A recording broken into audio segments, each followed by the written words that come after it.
Today is the first and official day of the 2022 Atlantic hurricane season, and we now have two different areas that we're watching out for the potential for tropical development.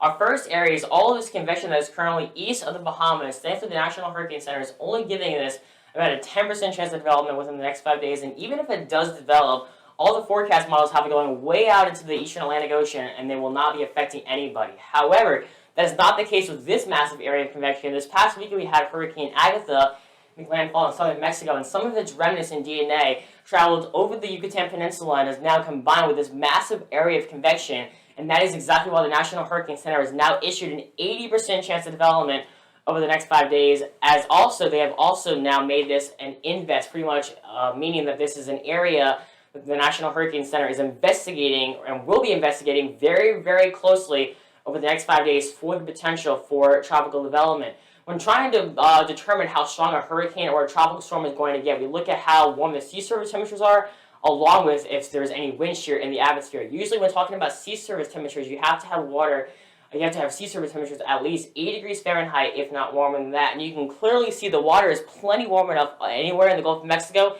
as well as the Caribbean Sea. So that is definitely something that we do have for potential development. However, there is plenty of wind shear all throughout the eastern Gulf of Mexico, and that is all thanks to a surface trough that is currently making its way across the United States, and that will bring us our next shot of rain come this Friday. But furthermore, it will also prevent Invest 91L from strengthening at all. So even though we do have the very warm waters, if there is any wind shear at all, which there clearly is, this thing will not be able to strengthen. So even if it does become a tropical storm, it is very unlikely that this storm will become a hurricane, to say the least. Regardless of whether or not it's a tropical storm or a hurricane, it will likely produce very heavy rainfall anywhere from the Caribbean Sea up into the southern portions of Florida. The GFS or the American model showing anywhere from 2 inches upwards of 10 inches, especially across portions of western Cuba and potentially even here in southern Florida, while the European model is still showing at least upwards of 2 to 3, if not 5 to 8 inches of rain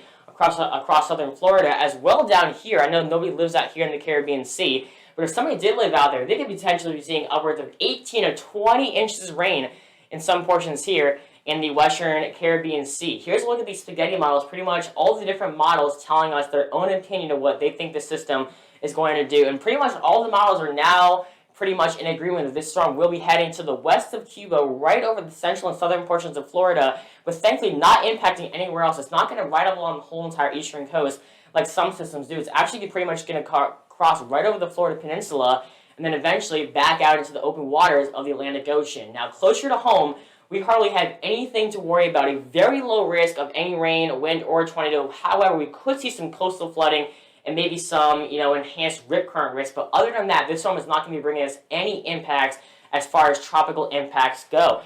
As the storm will likely get named Alex, our next name on the list is Bonnie, Colin, Danielle, Earl, Fiona, and Gaston.